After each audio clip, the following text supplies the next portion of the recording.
Bom, gente, oi Marcos, seja bem-vindo. A gente vai, Monique, que bom ter você aqui, obrigada pela sua presença. A gente vai começar a falar um pouquinho hoje sobre o porquê que a gente não consegue mudar. E basicamente, eu separei aqui 3 pontos que são importantes em relação a esse tema, né? O primeiro é a questão do custo-benefício. Então, o nosso cérebro, ele sempre raciocina assim, o que é que eu ganho e o que é que eu perco, para eu começar a tomar essa iniciativa desse agir. Então, a gente vai focar bem nessa parte hoje. E aí tem outra parte também, que é com relação às crenças, que eu acho que já é muito discutido, principalmente quem trabalha com coaching aí, e crenças limitantes, né? Então a gente não vai aprofundar muito nessa área, até porque seria uma live só para isso. Se vocês tiverem interesse, a gente pode falar isso em outro momento, falar só especificamente sobre isso. E a questão também de frustrações. Então esses seriam os 3 principais pontos, né? A questão do custo-benefício, as crenças e frustrações. Então, com relação à parte de custos e benefícios, o cérebro da gente, ele sempre raciocina assim. Para eu me mover em direção a algo, que é o que a motivação é isso, né? É o motivo para a ação. Então, para eu ter um motivo para algo, eu preciso que os benefícios que eu vou ganhar sejam maiores do que as perdas que eu vou ter. E uma das coisas que as pessoas geralmente não observam quando elas se propõem a algum processo de mudança é o que é que eu vou ter que abrir mão para conseguir isso. A gente sempre, quando escolhe algo, a gente abre mão de outra coisa. Então, quando a gente se propõe num processo de mudança, a gente tem que observar o que a gente vai ter que abrir mão para caminhar na direção daquele objetivo. Mas antes dessa reflexão,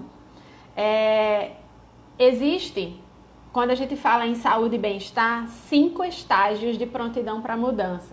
Isso é uma metodologia do Jamie Prochaska, é uma metodologia internacional que já foi validada com pessoas que querem deixar de fumar, de beber, perder peso, e vários processos de mudança de hábito.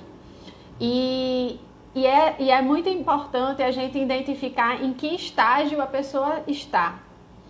Porque existe o estágio de pré-contemplação, que é aquele estágio em que a pessoa ela não reconhece que ela precisa mudar. As perdas que ela vai ter que ter, as coisas que ela vai ter que abrir mão, são muito maiores do que os benefícios que ela enxerga. Então é aquela pessoa que comumente vai dizer assim, lá em casa todo mundo cresceu e se criou comendo isso, por que agora eu vou ter que abrir mão?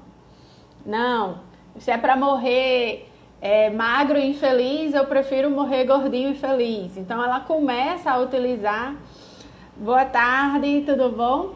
Sejam bem-vindas. Então ela começa a utilizar esse discurso como um sistema de defesa em relação à não percepção de ganho que ela não enxerga, né? Então ela não enxerga um benefício maior do que a perda que ela vai ter.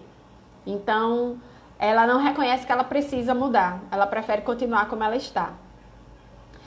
Existe o estágio da contemplação, que é o estágio em que a pessoa ela até reconhece que ela precisa mudar, ela reconhece a importância, mas ela coloca isso para um futuro próximo. Ela não se propõe a agir naquele momento. Então é aquela pessoa que vai colocar sempre uma condição para começar.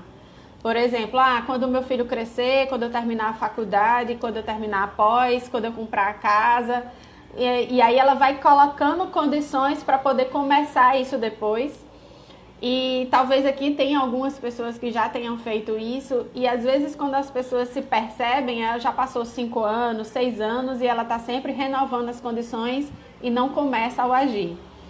Então as pessoas estão no estágio de contemplação. Ela reconhece a relevância e a importância, mas ela não está pronta para começar a ação. Existe a preparação, que é aquela pessoa em que ela reconhece a importância, ela quer começar a agir e ela até já começou a fazer pequenas mudanças. Aí ela começou, por exemplo, a caminhar no final de semana, a mudar, a consumir um pouco mais de fruta ou a pesquisar os médicos que ela precisa ir. Então ela já começa a buscar referências, ela já começa a buscar mini mudanças no dia a dia dela, mas ela ainda não se engajou de verdade numa rotina, né? Para que ela possa construir e desenvolver um hábito.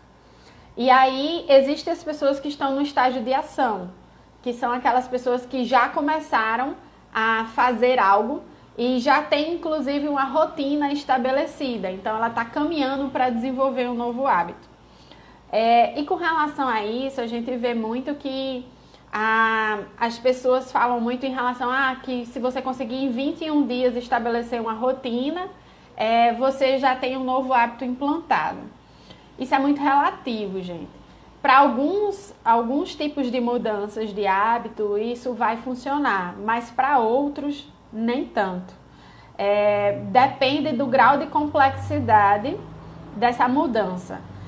O Jamie Prochaska, ele afirma, né, com base nas pesquisas que ele já fez e já validou essa metodologia, que é necessário você ter 6 meses nesse estágio de manutenção, que é o próximo estágio, né?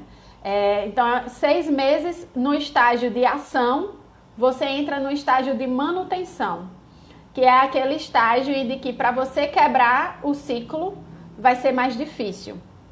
Então, é um estágio em que a gente considera que realmente a pessoa ela está com um novo hábito implantado.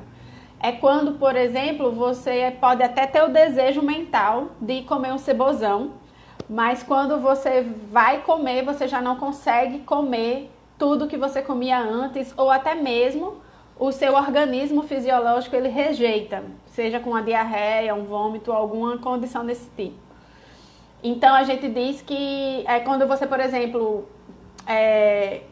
tem o hábito de praticar atividade física e por alguma condição, por exemplo, agora pela questão do isolamento, não está conseguindo fazer atividade física, no meu caso, eu nado no mar e aí eu, pela questão tive que vir para o interior, para a casa dos meus pais, não consegui estar fazendo atividade física, a natação especificamente. Então a gente já começa o corpo físico a demonstrar que, como é que eu posso dizer? Ele começa a demonstrar que já não desconfortos, né? Dor no joelho, por exemplo, como se fosse uma necessidade de voltar àquele movimento que ele estava habituado. Então a gente considera que você está tão habituado, tão adaptado àquele hábito, que o seu corpo mesmo ele começa a apresentar sinais de ausência daquele hábito que você já tinha adaptado. Então esse é o estágio da manutenção, quando eu consigo estabelecer 6 meses de rotina. Então, se eu quero deixar de fumar, de beber, alimentação, atividade física, quanto mais tempo eu passo nesse estágio de manutenção, menores são as minhas chances de recaídas, que pode acontecer por uma situação, exemplo, eu mudei de cidade, tive alguma mudança na minha vida que fez com que eu precisasse criar uma nova rotina, um novo hábito, uma adaptação ao local que eu estou, ou uma nova condição que eu estou. Então, ou alguma situação momentânea da vida da pessoa que às vezes acontece. Estava indo bem no treino e de repente sofri um acidente, quebrei a perna, tive que passar tanto tempo parado. Então, e pode ser uma questão mesmo de desmotivação. Às vezes já aconteceu isso comigo e eu mudo a modalidade esportiva, né? Então eu busco outras coisas que possam me engajar e me envolver. Mas não paro de atingir o objetivo principal, que é estar me movimentando. Eu estou sempre falando em relação à atividade física e alimentação, porque é muito mais simples para mim, para eu exemplificar, como eu acredito que para vocês entenderem, mas isso pode ser aplicado para qualquer outra coisa que você deseje mudança de hábito. E aí, se você tiver alguma dúvida mais específica, pode ir perguntando aí no chatzinho. Então, a gente tem esses 6 estágios, né, considerando a recaída: a pré-contemplação, a preparação, a ação, a manutenção e a possibilidade da recaída. E aí eu volto, né, para a parte da contemplação, ou da preparação ou da ação. E aí isso pode não acontecer de forma tão linear, né? Isso pode acontecer de forma mais em formato de espiral, como ele fala nos artigos que ele publica. E aí entender em qual estágio a pessoa está é muito importante para saber como é que eu trabalho ela para que ela avance para um processo de ação. Né? Então é aí onde a gente entra com a mentoria para ajudar a pessoa a identificar o que é que está bloqueando ela a de repente começar a agir. E com relação à parte de frustrações, o que é que eu observo muito? Algumas pessoas elas tendem a se enquadrar em algum tipo de padrão que é apresentado a ela como referência, mas não é o que faz sentido para o perfil comportamental dela. É um tema que a gente vai falar aqui amanhã. Depois de ter uma escutatória de mais de 2.000 pessoas em programas de bem-estar, eu comecei a observar de que a prática esportiva que dá certo para uma pessoa, ela não necessariamente vai dar certo para outra pessoa. Ou pode até dar, mas elas buscam a mesma atividade física, mas elas buscam por intenções diferentes. E aí é muito importante a gente saber qual é o que é que de fato motiva a gente em cada coisa que a gente faz, porque o nosso cérebro ele associa muito essa parte da ação a prazer. Então, se for algo que vai me causar muito sofrimento, eu vou ser inteligente o suficiente para encontrar desculpas para me auto-enganar.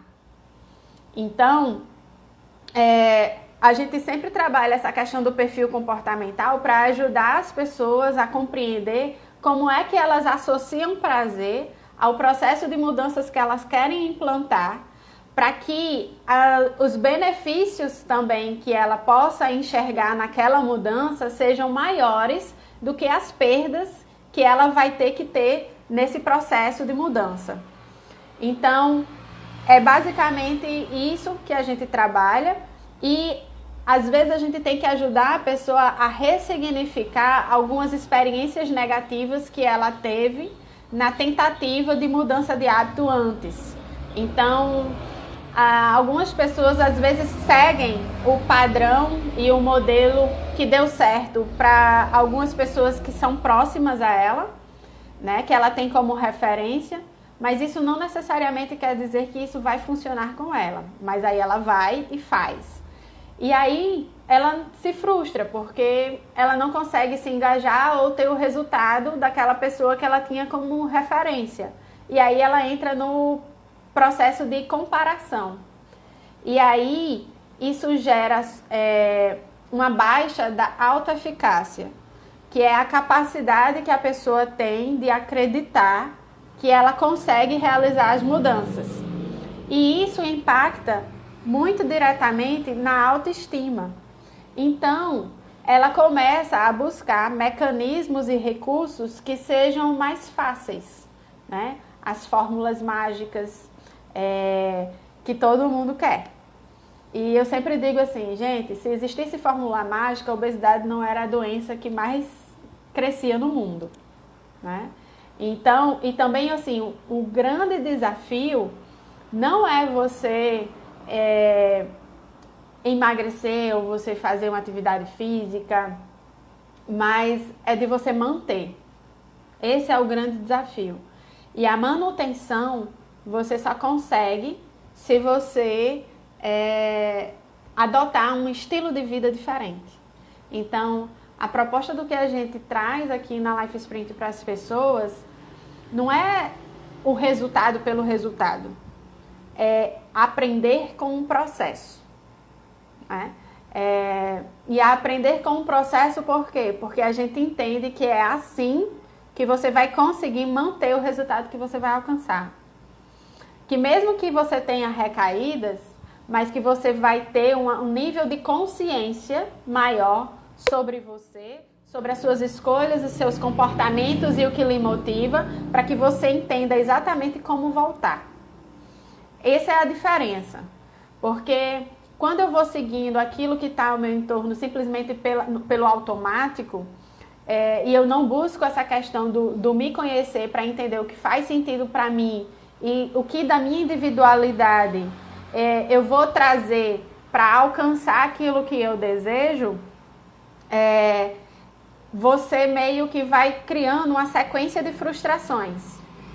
E isso pode ser muito perigoso, né? Porque dependendo do quanto a sua autoestima tenha queda, às vezes para ressignificar isso vai dando mais trabalho. Então, mas tudo é possível, porque existe uma coisa em relação ao comportamento que é muito importante vocês entenderem, é que tudo o que a gente faz, a nossa ação, ela é estimulada pelas nossas emoções, os nossos sentimentos. E essas emoções, esses sentimentos, eles são gerados a partir daquilo que a gente pensa. Então, dessa tríade, a única coisa que a gente consegue reprogramar e ressignificar são os pensamentos. Se vocês observarem um processo terapêutico, um processo de coaching, de mentoria, a gente trabalha ajudando vocês a reprogramar a forma como vocês pensam, a perceber as coisas sobre uma outra ótica, para que vocês consigam ressignificar, ampliar a consciência de vocês e a partir disso vocês comecem a sentir e gerar pensamentos mais positivos para ter sentimentos mais positivos e com isso ter uma atitude mais positiva em relação ao que você faz, tá? Essa questão de trabalhar o pensamento e saber como ativar o que é necessário vai depender de qual dos estágios de prontidão da mudança você está. Então, é por isso que quando a gente aplica o mapeamento da Life Sprint, a gente avalia em qual estágio de prontidão para mudança a pessoa está. E é muito comum, às vezes, quando eu fazia o workshop em aberto, né, no presencial, a gente vai lançar um online também, mas quando a gente fazia no presencial, às vezes acontecia de uma irmã trazer um irmão, ou uma mãe trazer uma filha, alguém que vem porque quer trazer a outra pessoa, e eu percebo que a pessoa convidada, às vezes, chega e ela não se sente tão confortável com o workshop. E aí, quando eu olho o estágio de prontidão para a mudança, eu compreendo, né? Eu chego para a pessoa e digo, olha, eu entendo que você não quer estar aqui. E você fique muito confortável para você fazer, se você quiser ou não. Mas o que eu quero que hoje você saia daqui entendendo é de que na hora que você quiser de fato começar, você saiba por onde começar. E o que você tem que fazer. Porque, principalmente quem está no estágio de preparação, ela quer começar, mas ela precisa de um direcionamento. Ela precisa de alguém que oriente a ela o como ela pode fazer para ser mais eficiente ou para conseguir alcançar o que ela deseja. E é aí onde o nosso trabalho vai ajudar muito, porque o nosso principal objetivo aqui é ajudar as pessoas nesse direcionamento, a partir do mapeamento que a gente faz, né? E da aplicação do Life Plan, que é um plano onde a gente vai ajudar as pessoas a organizar os pensamentos dela, que a gente aplica no nosso programa de atendimento individual de mentoria. E aí, gente, essa questão da autoeficácia, né, que é a capacidade de você acreditar que você consegue realizar mudanças, ela tem uma relação muito próxima com a autoestima, como eu falei. E quanto mais a gente consegue mostrar a pessoa, vamos, por exemplo, num processo terapêutico, né, questões emocionais, quanto mais a pessoa ela vai vendo em pequenas coisas no dia a dia, que ela consegue alcançar os objetivos que ela deseja, que ela é capaz de realizar, isso vai melhorando a autoestima dela. E com isso vai melhorando algumas questões que ela possa estar enfrentando do ponto de vista emocional, né? Porque ela vai começando a acreditar que é mais possível, isso vai começando a melhorar a autoestima. Mas o inverso não necessariamente é verdade. Tem pessoas que têm a autoestima muito elevada, mas não necessariamente ela tem a autoconfiança, né, de que ela consegue realizar as coisas por ela própria. Então, às vezes, ela fica colocando uma condição de sempre ter alguém para que ela consiga fazer junto. Ela cria uma dependência, vamos dizer, de relação afetiva para conseguir realizar algo. Ela não acredita que ela pode fazer algo sozinho. É diferente de, por exemplo, você ter um bom desempenho quando trabalha em equipe. Tem pessoas que têm um bom resultado quando trabalham em conjunto. Amanhã vocês vão entender um pouquinho melhor sobre isso. Mas eu ter um bom desempenho em relação a trabalhos em equipe é diferente de eu não acreditar que eu sou capaz de fazer aquilo sozinho se for necessário, tá? Então, a autoeficácia é de você confiar, né, ter essa autoconfiança de que você é capaz de enfrentar o desafio e de conseguir realizar, e de que se você não souber como, você vai atrás para descobrir como é que você faz, e de se autossuperar mesmo, tá? Eliane está falando aqui, são os questionamentos das crenças. Eu falei no início, Eliane, que as crenças é um dos pontos, né, que vai influenciar também essa questão do porquê eu não consigo mudar. Só que é um tema bem mais complexo e que valeria apenas uma live só para falar disso. Se o pessoal tiver interesse, a gente pode falar sobre isso. Mas como já tem muito coach que aborda esse tema, eu busquei trazer um outro aspecto que geralmente as pessoas não conversam, né? Que é sobre os estágios de prontidão para mudança, para que as pessoas consigam identificar.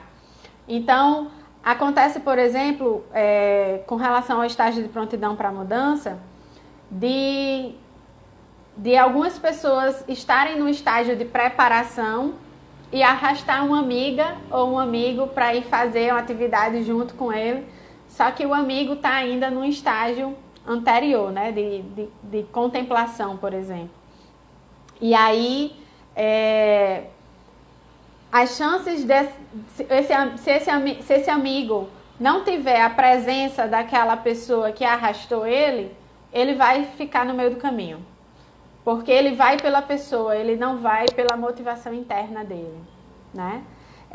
O que pode ser um ponto favorável, porque ele pode se descobrir nesse processo. Às vezes acontece, tá? E é isso que eu tinha para falar para vocês. A ideia é de fazer algo mais curtinho, não muito longo, tá? Espero que tenha agregado algum tipo de informação a mais que possa ajudar vocês. Se tiver algo específico que quiser compartilhar agora e quiser tirar essa dúvida, ou quiser me mandar um direct depois para conversar, fiquem à vontade. E aí, um exercício que eu trago para vocês hoje. A ideia de fazer a live experiência é de sempre a gente ter uma experiência de algo prático em relação ao tema do dia que possa ajudar vocês. Então, eu sugiro a vocês o seguinte: tem algo que vocês estejam buscando realizar a mudança nesse momento, que vocês estão tendo dificuldade? Se alguém puder escrever e compartilhar aí, vai ser legal. Inclusive, posso até fazer a mentoria aqui, ao vivo. Se alguém escrever agora aí, a gente já vai fazendo a mentoria aqui. Vão ganhar uma mentoria bônus aqui agora, tá? Então, pegando esse seu objetivo que você está querendo realizar essa mudança, tenta o quê, Marcos? Quem tenta só consegue 50%. O que é que você quer mudar? E aí, pensa nesse objetivo específico que você quer alcançar, mas que você está tendo dificuldade. Eu paro as coisas na metade. Explica uma coisa, Marcos, que você quer e que você parou na metade, por exemplo.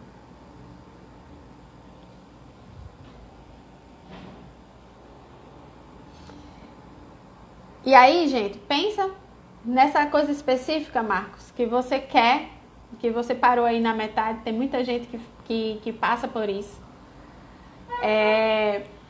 E aí pensa agora em algo.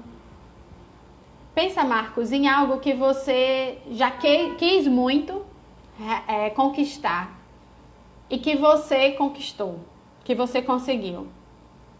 Pega algo aí na sua história, no seu repertório de vida, de algo que você quis muito mudar e que você conquistou essa mudança. E aí, lembra o que é que você pensou e que você sentiu que fez você se mover em direção a tomar uma atitude.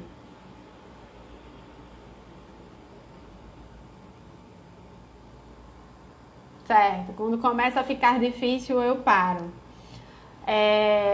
Talvez ainda não esteja tão claro para o seu cérebro, Marcos, a certeza absoluta do que é realmente isso que você quer.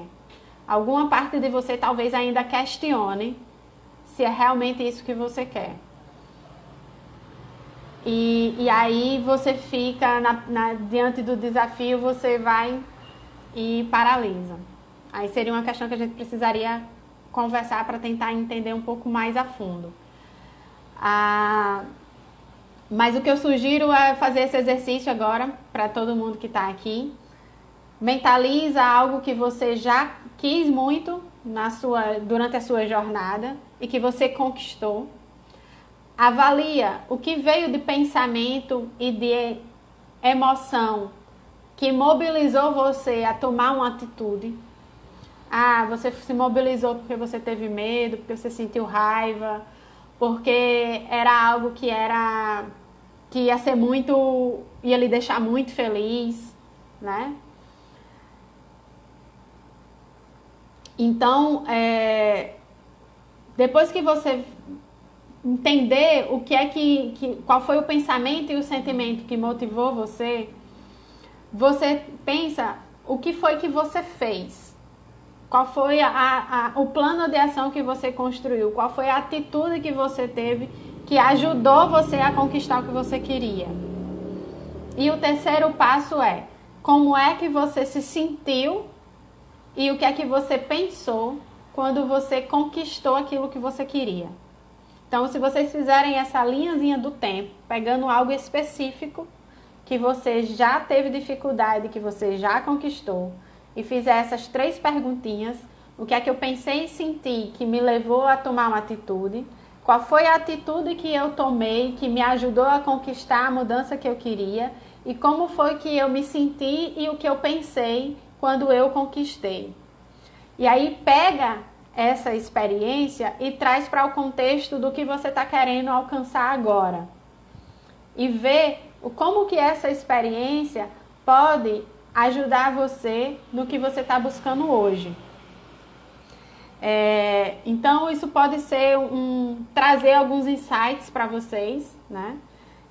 Do como vocês podem conseguir, de repente, destravar aí algumas coisas. Marcos, me chama no direct que a gente conversa sobre essa história do Canadá.